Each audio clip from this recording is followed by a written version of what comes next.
Welcome to What Do Siblings Talk About? I'm Jacob, And I'm Veronica. and we're siblings. Yay.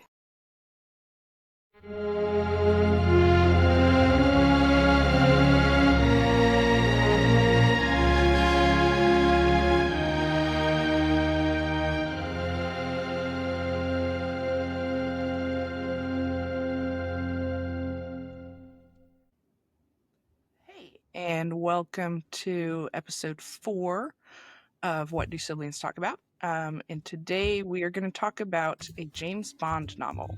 So this is On Her Majesty's Secret Service, written by Ian Fleming. And this one was my choice. Although maybe when we get listeners down the road, we should just not tell them who chose the topic, and they can guess. Make them guess. Yeah.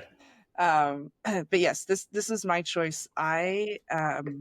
So Ian Fleming actually wrote the children's book Chitty Chitty Bang Bang, which I I found this loved. out just Yes, I recently. loved that book as a child, and I did not realize until I was an adult that James Bond had written that book. But I don't know. I think I really liked that book as a child, so I must have liked something about the writing style. And then as an adult, I sort of randomly read one of his James Bond novels, and I think I was just surprised because it was not quite what I thought it would be. And I ended up reading all of his James Bond novels. So this is one that I particularly like, and we can probably, as we go along, go into some of the reasons why I like this one over some of his other ones. But yes, this is my pick. I introduced Jacob to this for better or for worse.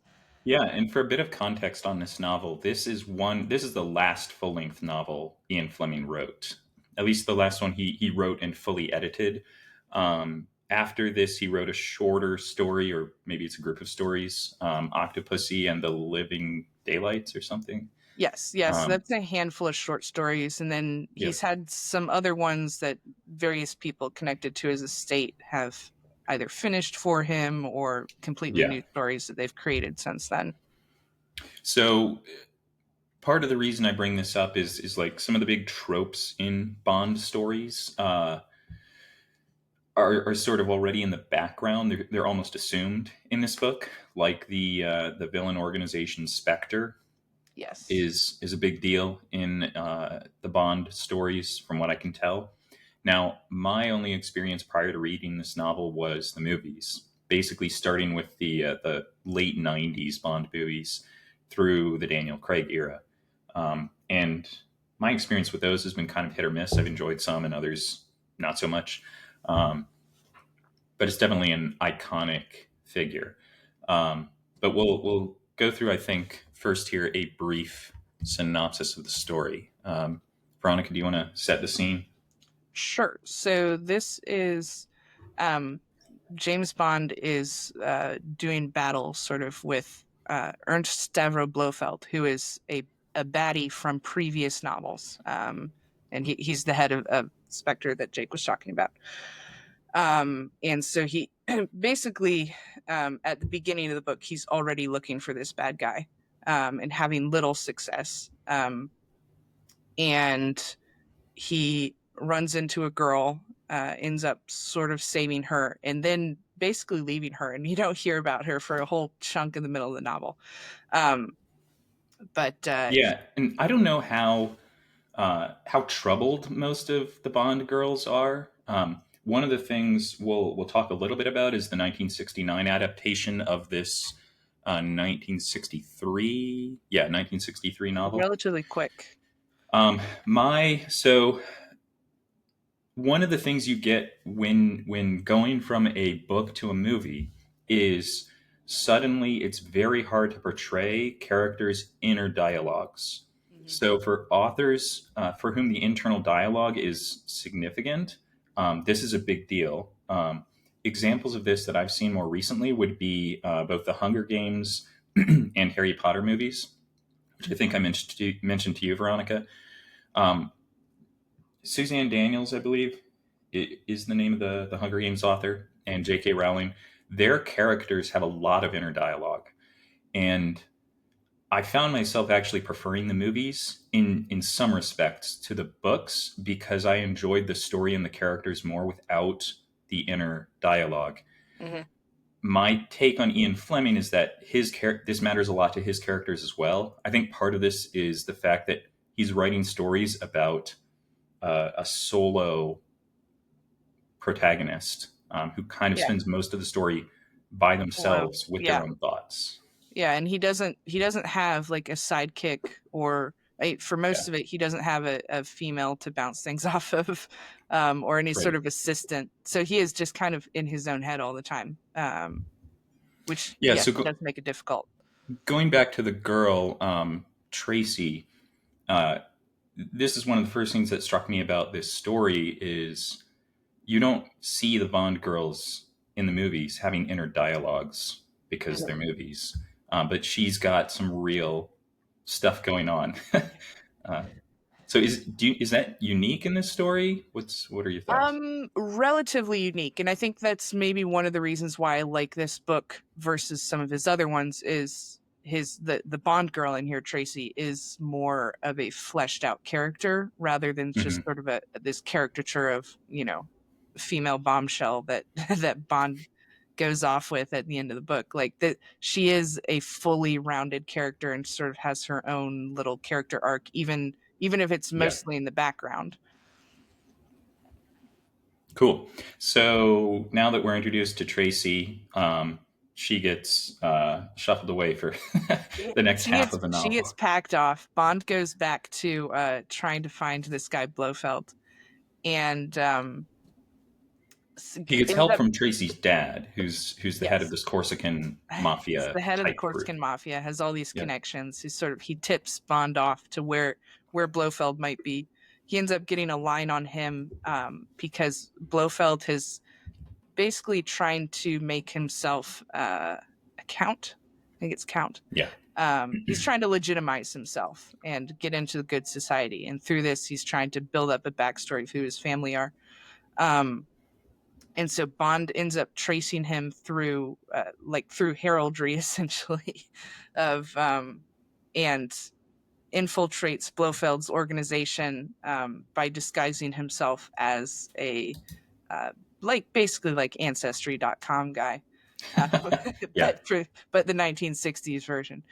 Um, which I think is interesting because so the previous novels to this I haven't read too much, but I think Blofeld has seen him before, so I'm not sure how Hmm. much disguising he had to do. But anyway, Interesting. uh, Yeah. So Blofeld himself has gone through a bunch of surgeries, some of which, from my awareness of what's actually capable in the plastic surgery world today, seems a bit much as far as adjustments to physical appearance. But anyway, gotta tell certainly a in good the story. 60s, this would have been like, ooh, Yeah. it's Um, crazy, changed his whole face.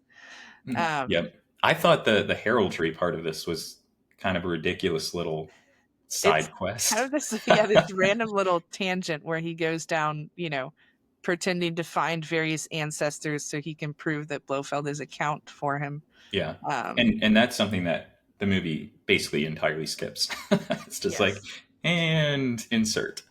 Uh, yeah, but it's interesting that, um, I guess I mean, even today, if you found out someone was a count, that would sort of be a sort of social status pull. But I think so yeah. much more in the 60s, that was definitely, if you had some sort of title, that was definitely much more of a thing than it would be now. Hmm. Um, And I suspect a fair amount of Bond's audience was outside the United Kingdom, um, where it might even be more of a sort of little mystique right, element. right. Yeah. Ian Fleming was, it appears to me, very financially successful in his lifetime, from the amount of money that his estate was worth at the time of his death.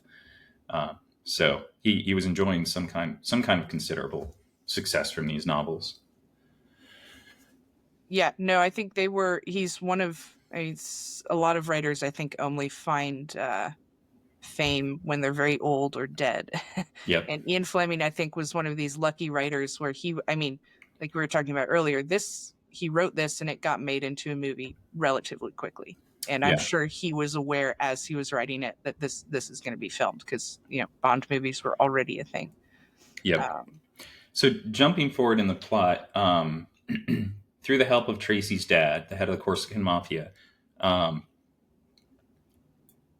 Bond has already found out basically more or less where Blofeld is. He gets this heraldry link, which helps him track down Blofeld specifically, and then gives him the in. He flies to Switzerland, or does he drive? I think he flies, um, and then gets taken into the Swiss Alps, where there's this health resort which Blofeld has built, and a bunch of inmates, which which just happened to be beautiful young women. yeah, I mean, you can't make this stuff up. It's yeah, I don't, I don't know. So you find out later that Blofeld has picked, he's brainwashing them, and so presumably there weren't any stupid young men that he could find. He could only find stupid blonde women. That Um, is, yeah, that's a good point. I hadn't really even thought about it. There's not really any reason it needs to be young women, and no, it doesn't. from what we see in the novel, they're not being taken advantage of sexually. Um, No, they're. I mean, they seem to be, enjoying their time in this little health mhm. hotel while they're being Doing a lot of brainwashed, and skiing. yeah, they're Yep. skiing, they're eating good food. Yeah, they're basically fine having a vacation that and most of them I think are lower income. So this is probably the vacation of their lifetime. Right.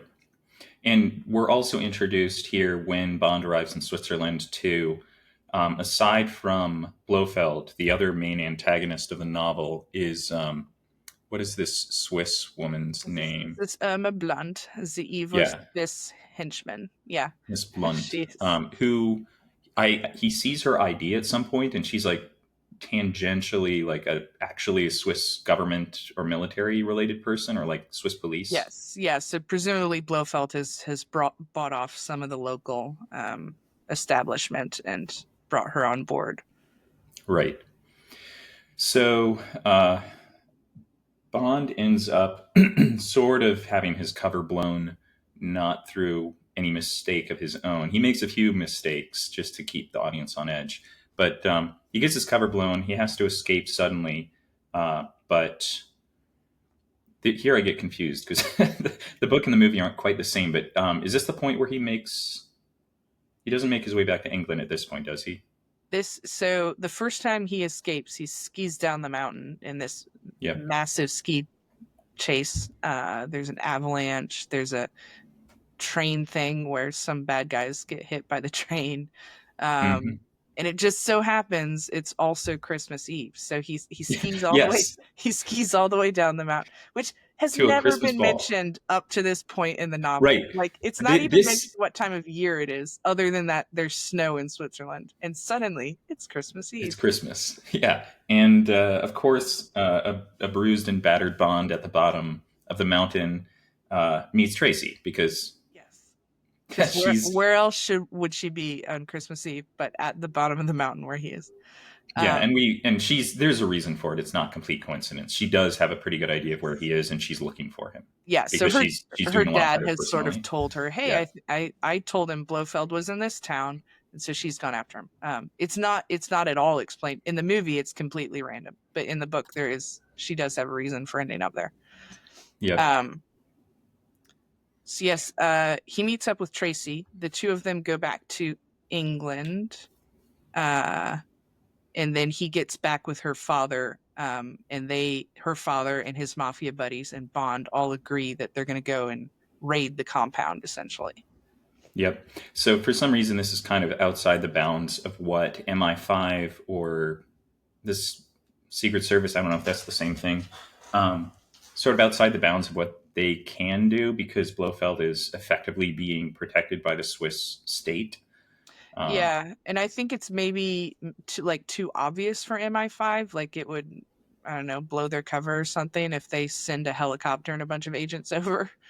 yeah. It's not secretive enough. So it ends up being a sort of disastrous, well, not entirely disastrous, but Blofeld heads down the mountain on a luge or a skeleton sled. So some kind of sled designed to go down a ski hill head first Bobsleigh because, something. Yeah. yeah, because we want to be dangerous. So Bond takes after him, doesn't end up capturing him, but the resort gets blown up. The girls get tracked down, and Bond makes his way back to Germany, which is where Tracy is now, to marry her. Yay. Girl gets Um, the guy happily ever after. yeah. So before talking about a few items that struck me while reading the book, let's jump to the movie real quick. It's not a particularly well regarded movie.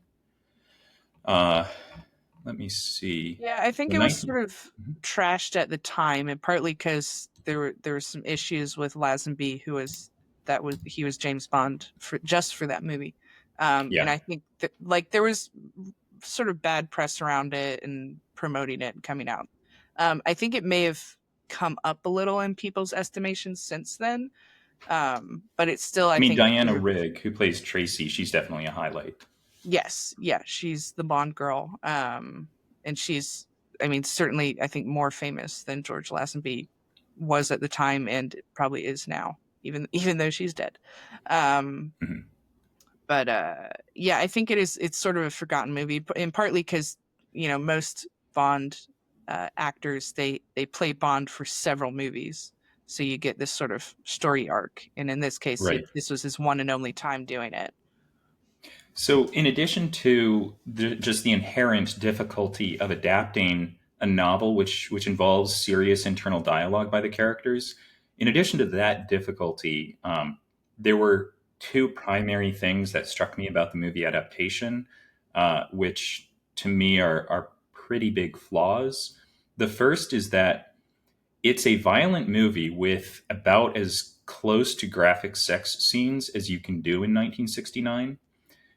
So it's not a movie for children, but it's I we watched this together, and I said multiple times the lack of subtlety is like it smacks you in the face. Like Yeah. the characters are all caricatures. So it's one thing. Like it was This written thing, for the girls who were mhm. getting brainwashed. It's that level of Right? Well, in the movie, yeah, the girls are all complete idiots. The ones being treated at this clinic. Um, so that's one thing that struck me about the movie. The second thing that struck me is that the more I watched the movie, the more it was like the writers, before they had ever looked at Ian Fleming's novel, they already knew the story they wanted to write. So then they just took the characters and plot points from the novel and wrote the story that they were going to write anyway Mhm. with those characters. And it's not even, as far as I can tell, inventive or new, like the kind of story they're writing. It's one thing to say as a writer, it might be wrong, but to say as a writer, I'm actually a really capable storyteller and I can do a better job than this famous author. So I think a lot of TV writers do that these days. Yeah. Um, but this wasn't even that. This just looks like bad art to me. Yeah. Well, and something too that I think we talked about when we were watching the movie is that um, if we had not read the book, it's very actually difficult to follow. A lot of things just Mhm. sort of happen in the movie and go from with no explanation. Yeah. Um, and if you've read the book, you sort of know, oh, this is why he went there. That's why he, went and did this thing to this person. But in the movie, it's not explained very well at all, and partly because, like you're saying, they sort of jumble up the plot a little bit. And I think in doing that, there's sort of a lack of cohesion in the overall storytelling.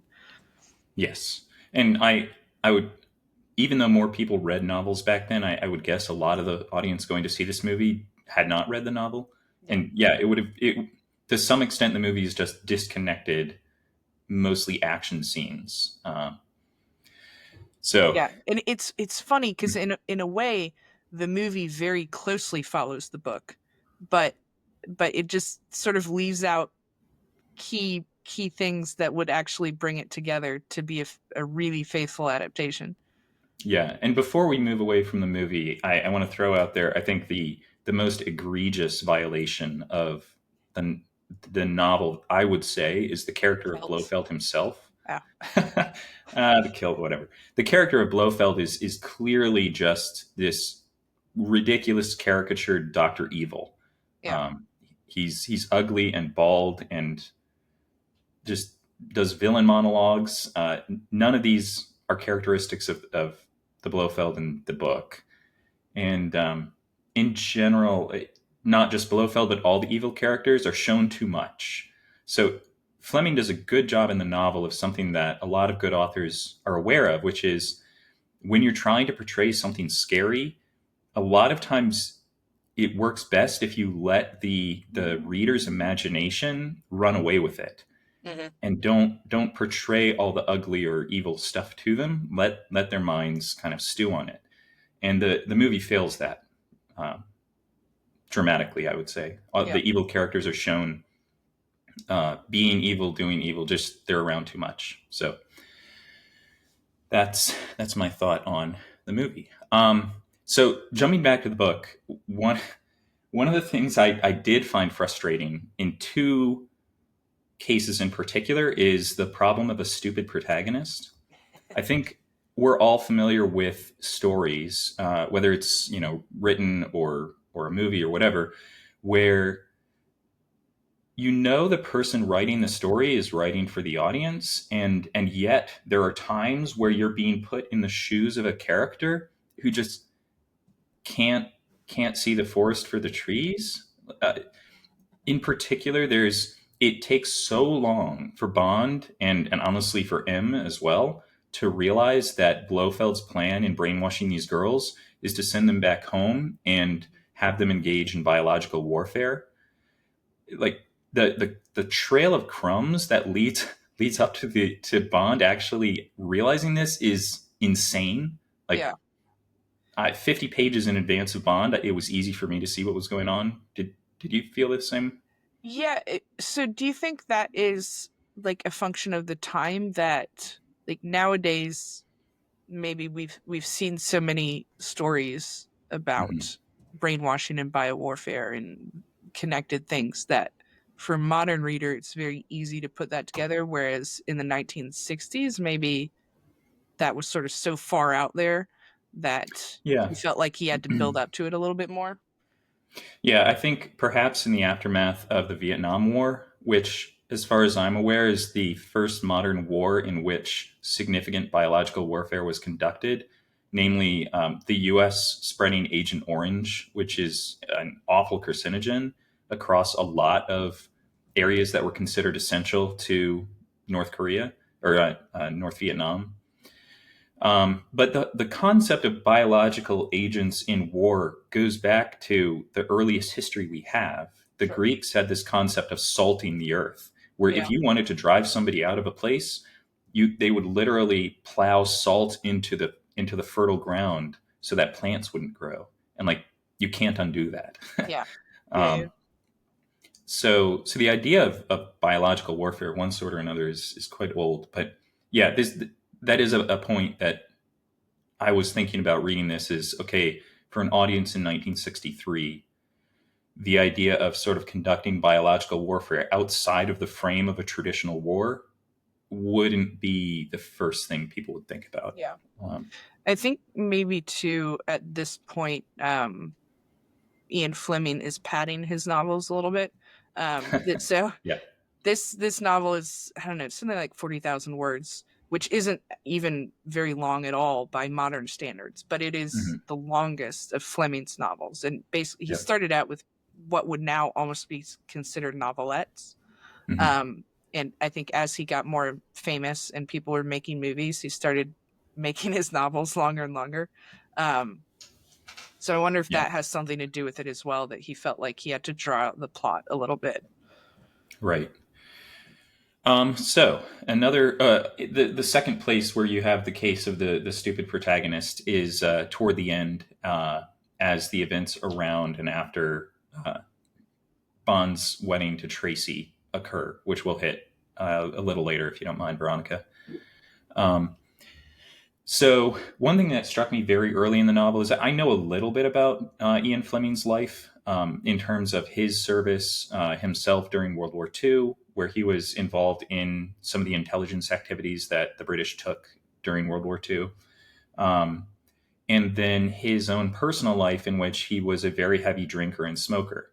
And one of the first things that came to mind is the concept of self inserts. Are you familiar with this, Veronica? Yes, yeah. Um, yeah, I don't know. I think I was reading something the other day that like someone had gone through the Bond novels and like calculated all the drinking he does in each one. Yeah. And apparently, as Ian Fleming's own drinking increased, so did James Bond's. Yeah. Whether that was conscious or not. Mhm. So another example of self-inserts that is talked about more frequently these days is the head of Lucasfilm at Disney for the last several years is Kathleen Kennedy. Mhm. And it's been noted that a lot of the characters in projects that she's involved with, this also includes the newer Indiana Jones, are young British women, Mhm. where and Kathleen Kennedy is accused at Randomly. times of like trying to write kind of her idealized self into the stories as the protagonist. Yeah. Um, but at the same time, Ian Fleming is clearly writing to entertain an audience as well. So I don't know if you think there's some balance there, or maybe even making an excuse for himself. Yeah, I don't know. I don't know about that. I think in some yeah, I don't know how conscious some of that is on his part. Or if Mhm. he was just trying to sort of normalize what he himself was doing a little bit. Yeah. I mean, certainly the drinking and the smoking we have record of, and was maybe more common for the time or more common for the circles that he was running in. Hmm. The womanizing, I don't know if that how much that carried over into his own life. Yeah. So another topic that made me wonder how much Fleming is writing this for himself and how much for his audience is the smut.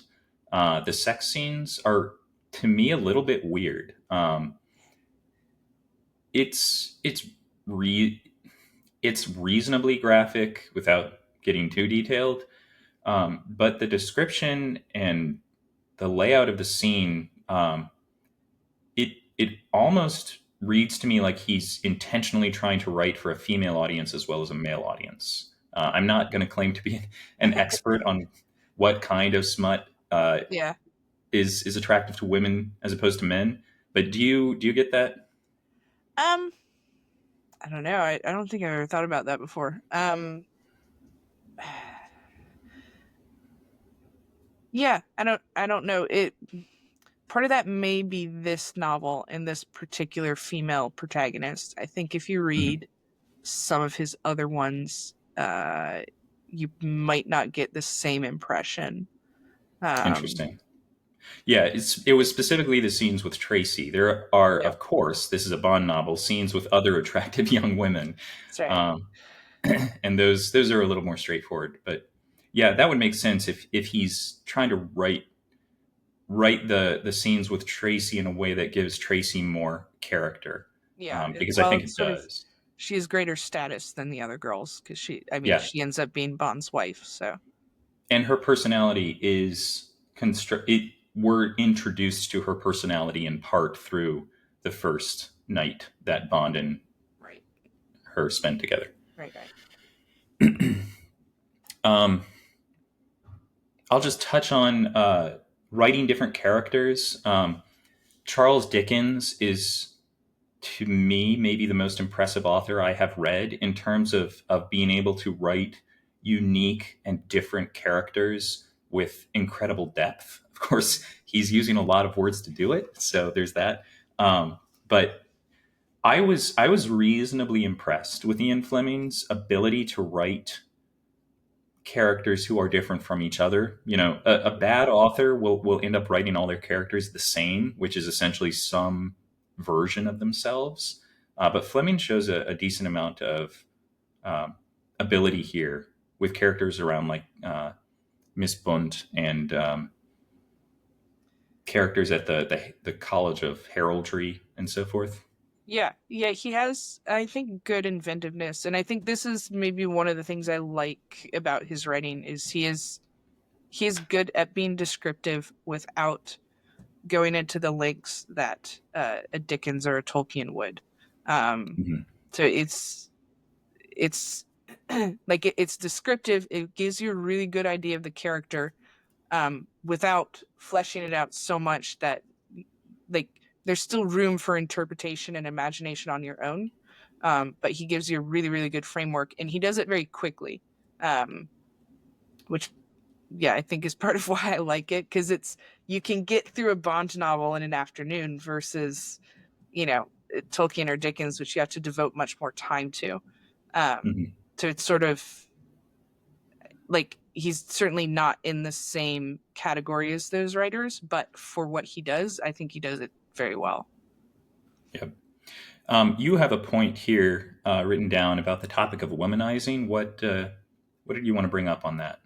Uh, I just thought it was interesting because, I mean, from the beginning of this novel, it is planned for Bond and Tracy to marry. Like that's obviously the intent in the writing from the beginning, and yet, Mhm.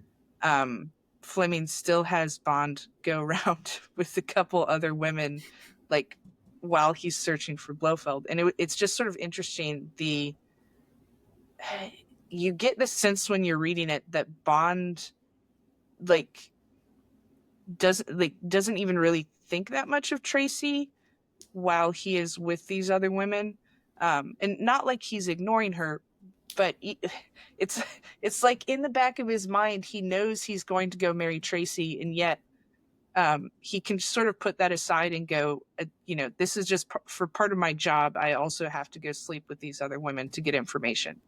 Um, and that sort of compartmentalizing was, I don't know. It was just sort of interesting to me that he could put those two things in a separate place and be like, even though I'm basically engaged to this woman and I really love her, Yeah. this is just part of my everyday life. I have to go sleep with some other women to get information. Yep. Yeah. I mean, I think this is partly just the difference between male and female sexuality. Um, I would say is part of it, but that is a good point that he doesn't feel guilty or have qualms about going ahead and Yeah. Well, and sleeping around. even you sort of wonder. So I don't know if we should do spoiler alert. I think at this point, Mhm. most people hopefully know Tracy does not survive the end of the book. Um, Right. but you wonder if like Fleming had somehow continued and kept them married. Like what would the next book look like when he has a wife at home and then he's still going out and sleeping around with a bunch of Yeah, women I to get did. I did think information? about that. I don't see the character I read in this book as ceasing his dalliances with other Yeah, I don't girls. because it's such a part of how he operates. Hmm. That yeah, I don't think you could progress with a married Bond, which is probably why Tracy gets killed off because it just wouldn't have worked. Yeah, although it's always possible to kill off a character at the start of the next, Sure. episode, movie, book, whatever. But that can come a little bit as too much Deus ex machina, where it's like, oh, we have to kill this person in order to tell Yeah. the story. I think if Fleming was presumably intending to continue writing novels that featured James Bond after the events of this one, it makes it much easier to make the next novel good if Tracy's already out of the picture. Yeah. So, um, other topics. There's some dad jokes in here. Um, that as soon as Christmas. So first off, a couple things just pop up out of the blue, and it's sort of like, why didn't we get any foreshadowing of this, like Christmas Hmm. and references to things like the last dance before a bunch of people are about to die. Um, right after we're told it's Christmas Eve, we get a baddie who gets shredded by a snowplow, and of course Ian Fleming has to refer to it as mincemeat. Um, There's another reference where Bond is getting ready, planning his escape down the mountain. So he's doing these exercises, and Fleming throws out there that the knee is the Achilles heel of every skier. That's right. It's where they all go down. They took an arrow to the knee.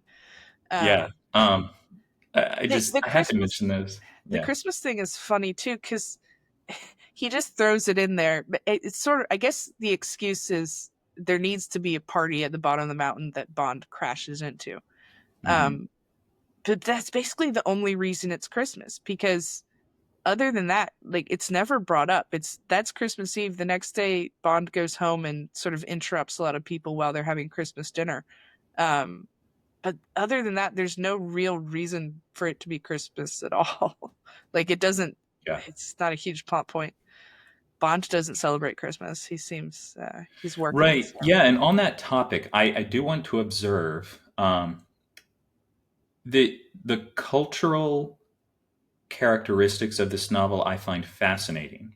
So this is written about 60 years ago now, so roughly two generations ago. But to a large extent, I feel like the cultural consciousness in the United States, and I think to some degree in Europe, is to sort of think of the entire post World War II era as being relatively homogenous. But for me, looking back at this time, there are a few things that strike me very strongly about the society and times in which Bond is living in this book. The fact that Bond doesn't celebrate Christmas, in fact, he and basically all of the men he works with kind of look down on Christmas or in the celebration of Christmas as a tradition. These are all men who lived through World War II, where they were fighting to save the societies they lived in, and yet they show this sort of cavalier disregard for certain characteristics of the very society that they fought to save. mhm. And I don't know how much that's a lack of self-reflection and how intentional it is. But that struck me as a point. Another was the fact that there are references to and you see evidence of enormous manufacturing power and expertise in Europe, Mhm. which is kind of wild because in most regards that doesn't exist anymore. In Scandinavia, to some extent, there's still a lot of very large scale manufacturing. In Germany, there is some, but Europe doesn't make stuff anymore. And in this movie, it's a very dynamic Europe. And then another thing, and this is a topic I've come to think about a lot in the last few years, is the social cohesion in the immediate aftermath of World War II. And I would roughly extend this through the 1960s. Our parents grew up in the 1960s, and for them, it was an extremely socially conservative and safe period in the United States. In fact, I think basically unparalleled. There never was a time before, and there hasn't been a time after when it's sort of been a safer, happier time. Yeah. But to me, this is very clearly fallout of two disastrous world wars, especially World War II, but honestly, World War One as well. I was in Austria not too long ago, and the beautiful little village church in the town I was staying in had a memorial to local young men who died in World War One and World War Two. And that Austrian town lost more men in World War One than they did in World War Two. It was also noteworthy that there were many more of the same last name in World War Two than in World War One. Basically, a lot of families just ended in Yeah. World War One for this Austrian town. The next generation had more kids, but there were fewer families by the time World War Two rolled around. A mere 20 years later. So what this did to European society and sort of the incredible psychological hangover on an individual and cultural level is really stark. Like the degree of safety that attractive single young women feel, basically going anywhere, doing anything. Um, the degree of comfort in participating in like sexual adventureness. There isn't this sense of fear Yeah. and sort of overhanging gloom which I think exists today around a lot of these activities. Do you Yeah. have thoughts on all this? Yeah, no, it's interesting because I mean earlier we were talking about how all the girls at the resort are sort of stupid Mhm. for getting hoodwinked into going there. But I think that does play into a little bit of, they're probably all around 18, 19 years old. Hmm. And the idea that they've all just flown with complete strangers. I think they answered like ads in the newspaper, and Hmm. then they've flown with complete strangers to Switzerland to go spend, I don't know, 3 weeks, 4 weeks at this resort over Christmas. Um, and even if they are all completely stupid, their families aren't. Certainly there was someone who would have gone, "Oh, that's not safe. You shouldn't do that." So yeah, the idea that they all felt comfortable doing that, um, I think does speak to what you're talking about. Um, and also the character of Tracy's father, he's not a good guy, he's a mafia don.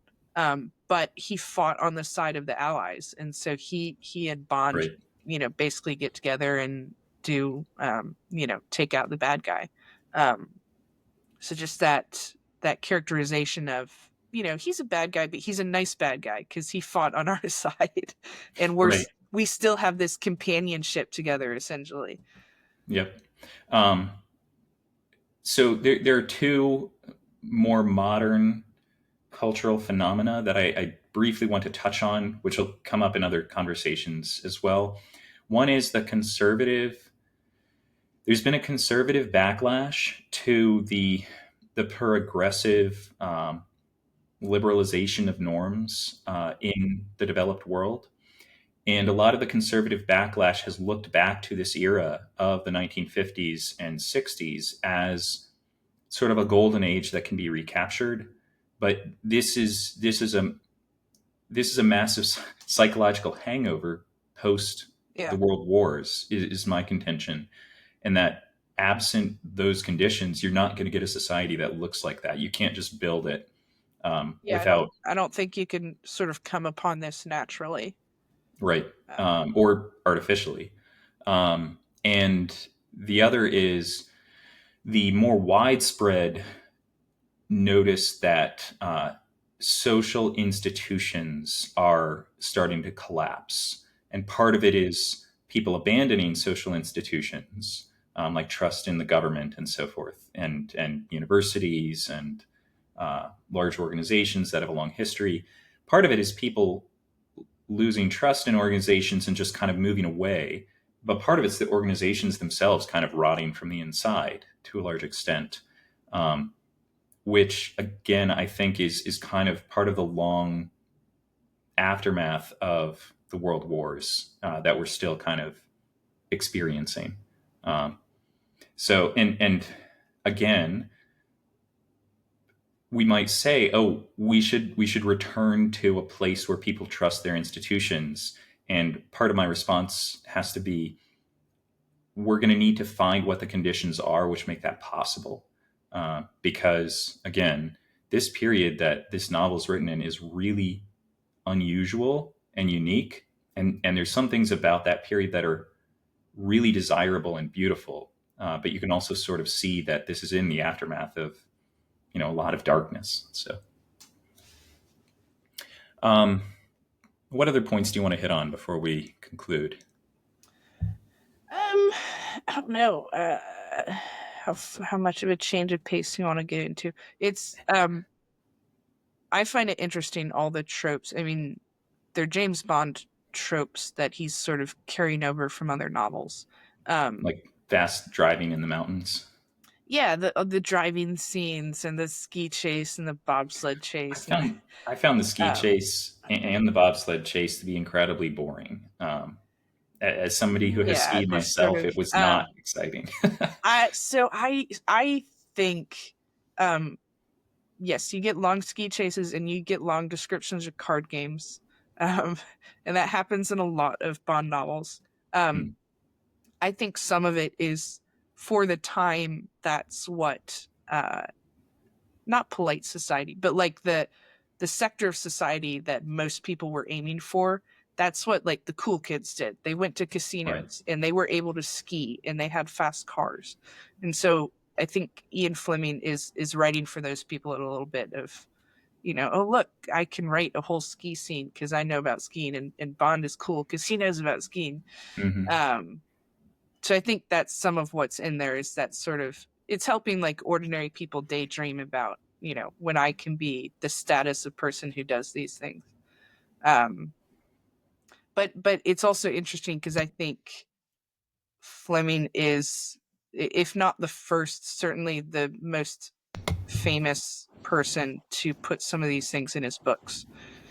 Hmm. And then you see it Yeah. copied to this day. And So that exact point was going through my head, that I intentionally was cutting Fleming a little bit of slack on some of the action elements in particular, even on the character of Bond, because yeah, he was to some extent creating a genre which then took off after him. I think the same is often said of Frank Herbert's novel Dune, which mhm, if you read, I have read Dune as well. If you read Dune now, it seems a little bit unimaginative, but the fact is, it was written before a lot of the sci-fi wave kicked off that took a lot of inspiration from it. I think the same is true for Bond yeah. and Ian Fleming. Yeah, and I don't know how familiar you are with sort of modern day thrillers or spy novels, but if Some Tom if you Clancy, read basically. them, Tom Clancy and sort of the people who come, Tom Clancy is sort of, I guess you'd say, the modern day Fleming. Yeah. Um, but if you read them, and even if you read early Clancy, having read Fleming, you go, oh, this is where it all came from. Like Fleming was sort of the genesis for all of these people, and there's so many things he does in his writing, like even the sort of getting into various descriptions of cars and their engines, and why Bond has the best fastest car. It's something that all of them do now. If you read Mhm. any modern thriller, there will be a description of the car and the engine and the gun and what type of gun it is and why it's the best gun that the protagonist has. um Yeah, and I'll throw out there, I mentioned this while we were watching the movie as well, that there's a degree to which I expect this to get worse with the increasing proliferation of AI. What is called AI? I don't like that name for it, but AI is effectively a best fit solution generator. Um, so as we see more things influenced by, especially the language model transformative generators, um, I expect, unfortunately, to see even more derivative materials being pumped out into the world in which we live. But on the other hand, I think that's going to mean that human inventiveness and good new ideas get even a higher premium put on them. So if you have a new Ian Fleming who can write a new kind of novel in a new way that hasn't been seen before, that's going to be appreciated even more. yeah. So something to look forward to. Can we talk briefly about the end of the novel before we jump away? Sure. So into So the go for it. into the novel, Bond and Tracy finally get together. They get married. They have a nice little, I think they're just at the town hall or something, nice little wedding ceremony, and Tracy's dad is there.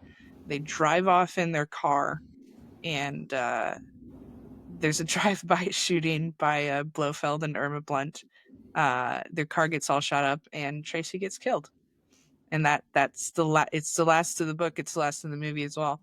Um, and it's sort of that if you've never read it before, like I remember the first time reading that, and I did not know she was going to die, and it's a Hmm. real gut punch because there's no prep for it. There's no sense that like this is going to end badly.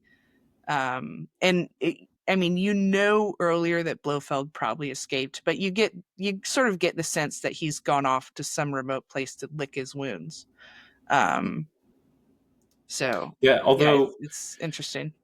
to me it was this. I said this is the second case of this stupid protagonist where there's foreshadowing that Blofeld and Blunt are Sure. on Bond's trail, and the fact that he didn't protect himself, especially now that he has someone else to protect aside from himself, better knowing that this incredibly well-connected evil person who wants to hurt Bond badly and knows exactly what Bond looks like, um, is just out there.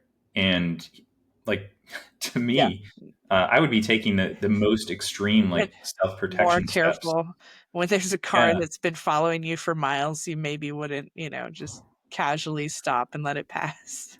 Yep. Can I Yeah. ask, again, relying on your Bond expertise, do we see similar, like, horror-esque, abrupt endings in other Bond novels? Uh, no. So I don't think. I mean, none of his novels are necessarily like right off into the sunset. Hmm. He doesn't necessarily do like happy endings where everything is tied up. Um, in fact, I would say he probably most of his endings are fairly dark. Um, which yeah, maybe is something to do with that post-war thing as well, is where you can't have a completely happy book where everyone ends up great because it's just not Yeah. going to happen. Um, I wonder if it also says something about Ian Fleming's sort of personal state of mind, that he has a hard time actually writing out a an uplifting conclusion to yeah, his stories. yeah, no, that's certainly possible. I think this is, I mean, just because you get a sort of main character death, this is probably the darkest of, um, certainly the darkest ending, maybe even the darkest Thanks, Veronica. novel Thanks for overall. making me read this one.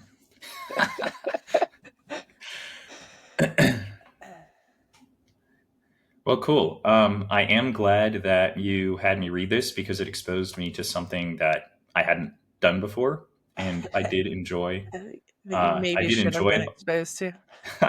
Although I will say the what you said about the ending being a gut punch is accurate.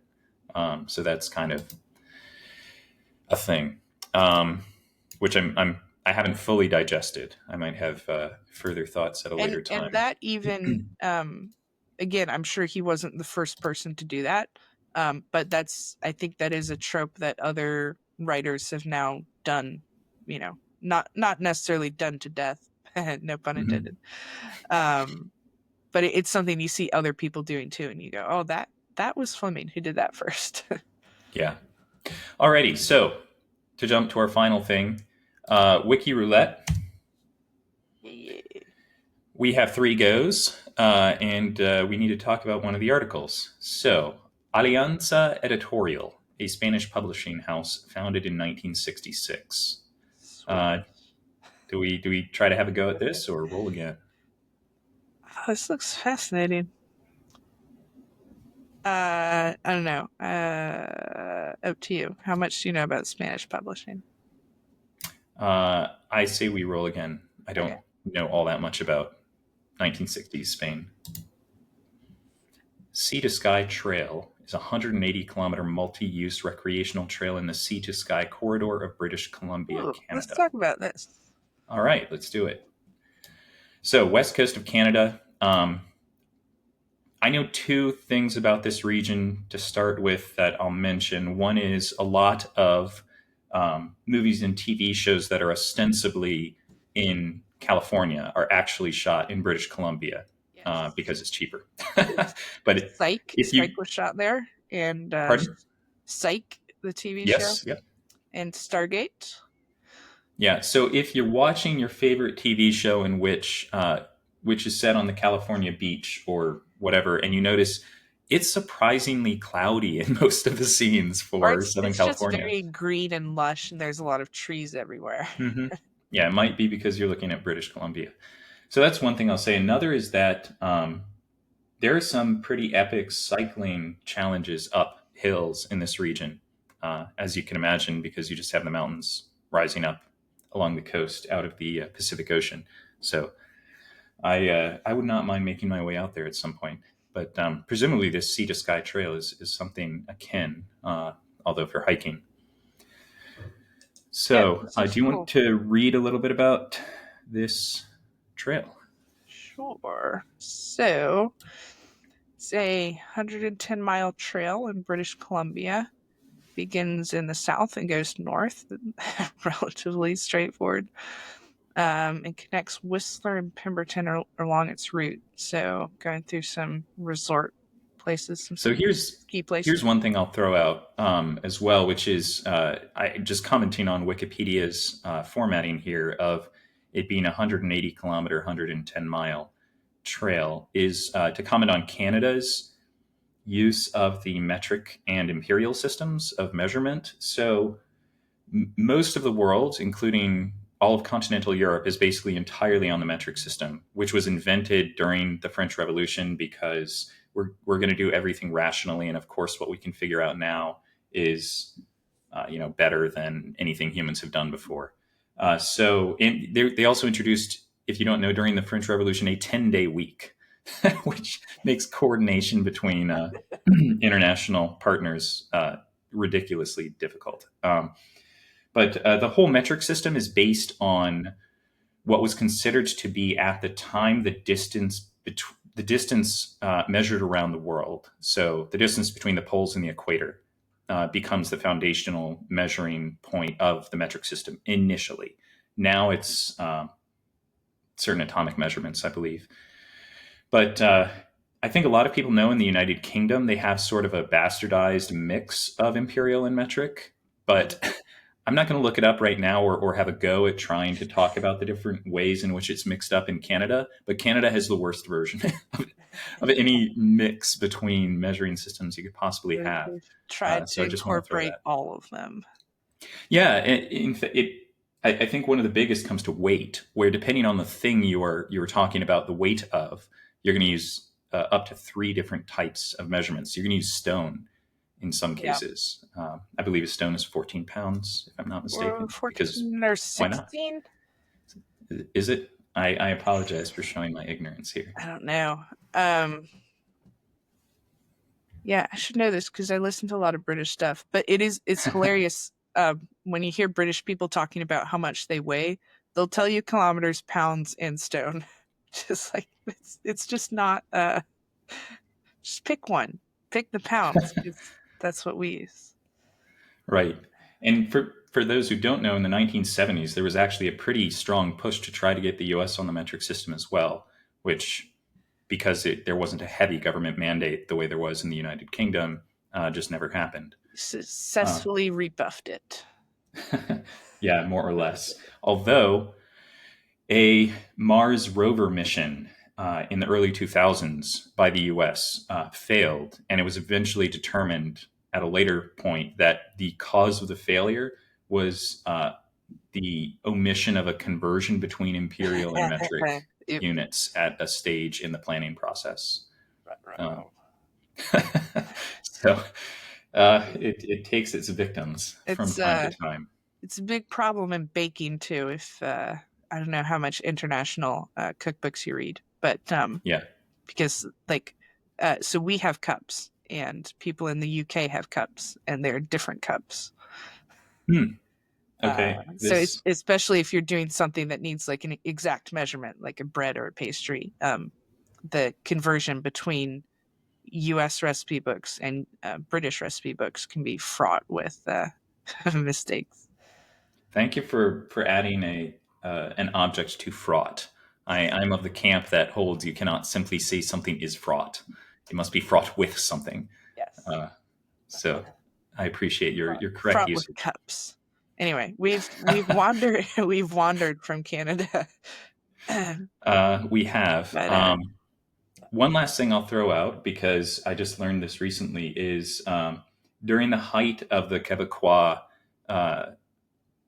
independence movement, which was, I think, the 1980s were sort of the high point of that.